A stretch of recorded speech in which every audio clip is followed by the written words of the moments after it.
یہ باطل طریقے سے لوگوں کا مال کھاتے ہیں اور اللہ کے راستے سے روکتے ہیں۔ تو یہی علماء سو ہیں جو روکتے ہیں، جو کہتے ہیں نہیں تم نہ قرآن پڑھنا، تمہارا کام نہیں ہے، حالانکہ قرآن تو پوری دنیا کے لیے، پوری انسانیت کے لیے، اور اللہ کے نبی بھی پوری انسانیت کے لیے آئے ہیں۔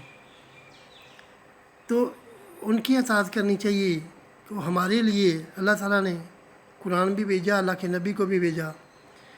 تو ان کو جو وہ بدقسمت لوگ ہیں جو قرآن کو نہیں پڑھتے، لوگوں کی باتوں میں آتے ہیں، ان کی بات مانتے ہیں اور گمراہ ہو جاتے ہیں، خود پڑھو، خود پڑھ کے جو گمراہ کرنے آئے اس کا منہ توڑو کہ ہم نے خود پڑھا ہے، ہم نے عقیدہ بنایا ہے، ہمارا عقیدہ خراب کرنے آئے ہو۔ تو جو انسان بچ گیا وہی کامیاب ہے۔ آئیے ہم دوسری حدیث پڑھتے ہیں، وہ بھی سلسلہ صحیحہ کی ہے۔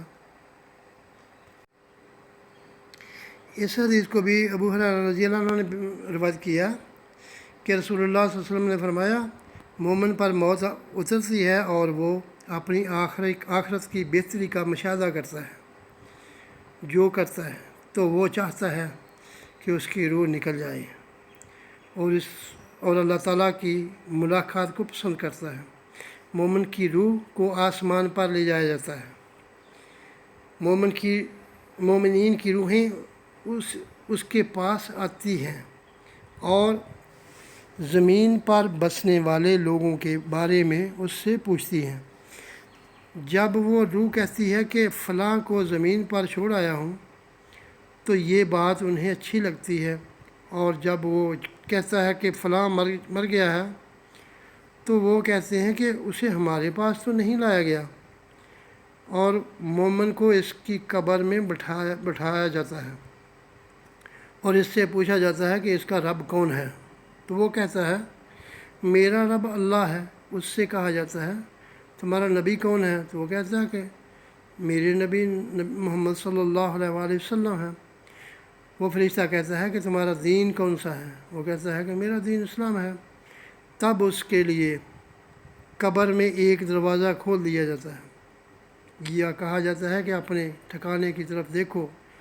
وہ قبر دیکھتا ہے تو گویا وہ ایک آرام دہ بستر کی طرح ہوتی ہے، لیکن اگر اللہ کا کوئی دشمن ہو اور اس پر موت اترے اور وہ اپنا برا انجام دیکھ لیتا ہے تو وہ پسند نہیں کرتا کہ اس کی روح کبھی بھی نکلے۔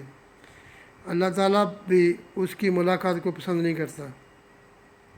جب وہ اپنی قبر میں بیٹھتا ہے یا بٹھایا جاتا ہے تو اس سے کہا جاتا ہے کہ تیرا رب کون ہے، وہ کہتا ہے کہ مجھے نہیں معلوم۔ اس سے کہا جاتا ہے کہ تمہیں نہیں معلوم، پھر اس کے لیے جہنم کا ایک دروازہ کھول دیا جاتا ہے، پھر اسے ایک ضرب لگائی جاتی ہے، یعنی اس کو مارا جاتا ہے، جو جن اور انسان کے علاوہ ہر جانور کو سنائی دیتی ہے۔ یعنی جب اس کو مارا جاتا ہے تو وہ اس کی چیخیں، اس کی مارنے کی آواز جن اور انسان کے علاوہ جتنے بھی روئے زمین پہ جانور ہیں سب کو وہ سنائی دیتی ہے۔ پھر اسے کہا جاتا ہے اس طرح سو، جس طرح منحوس ہوتا ہے۔ تو میں نے ابو ہریرہ سے کہا یہ منحوس کون ہوتا ہے؟ تو ابو ہریرہ رضی اللہ عنہ نے کہا جسے کیڑے مکوڑے اور سانپ ڈسیں، پھر اس کی قبر تنگ کر دی جاتی ہے۔ تو ہمیں ان حدیثوں کو پڑھنے کے بعد اپنے عقیدے کو صحیح کرنا ہے، کیونکہ جس کا عقیدہ صحیح نہیں ہوا وہاں پہ وہ قبر میں سوالوں کے جواب نہیں دے سکے گا۔ باطل طریقے والے بھی، ان کو حدیثیں پڑھنی چاہیے، خود پڑھنی چاہیے، گمراہ لوگوں کے کہنے پہ، کیونکہ اپنے عقیدے نہیں بنانے چاہیے، کیونکہ گمراہی تو گمراہی ہوتی ہے۔ اللہ کے نبی کی اطاعت کرنی ہے تو کامیابی ہے، ورنہ ناکامی ہے، کیونکہ نبی کریم صلی اللہ علیہ وسلم بھی قبر کے عذاب کے بارے میں نماز میں اتحیات کے بعد اللہ کی پناہ قبر کے عذاب سے اللہ کی پناہ مانگا کرتے تھے۔ اللہم انی اعوذ بک من عذاب القبر ومن اعوذ بک عذاب النار ومن اعوذ بک من المحیا والممات وفتنة المسیح الدجال۔ اللہم حاسبنی حسابا یسیرا رب ارحمہما کما ربیانی صغیرا۔ اللہم اغفر للمؤمنین والمؤمنات۔ اللہم انی ظلمت نفسی ظلما کثیرا ولا یغفر الذنوب الا انت فاغفر لی مغفرۃ وارحمنی انک انت الغفور الرحیم۔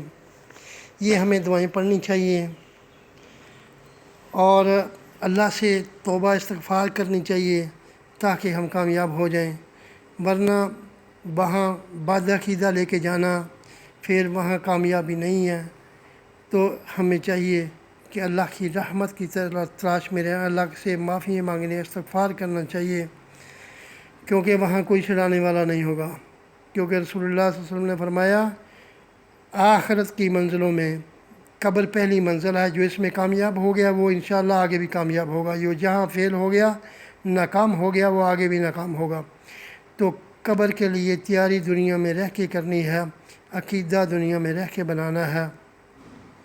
نور من نور اللہ کا عقیدہ بالکل باطل ہے، نہ اللہ کے نبی نے بتایا نہ یہ اللہ نے بتایا، اس کو اپنانا نہیں ہے، اس کو رٹے نہیں لگانے، ورنہ یہی پھر اللہ کے بندے اور اللہ کے رسول والا عقیدہ وہ یہ یاد ہی نہیں رہے گا، کیونکہ یاد کیا ہی نہیں آپ لوگوں نے۔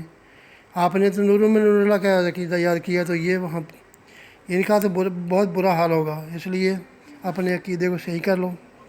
اللہ تعالیٰ ہم سب کو معاف کرے اور ہمیں اپنے عقیدے صحیح کرنے کی توفیق عطا فرمائے۔ آمین یا رب العالمین۔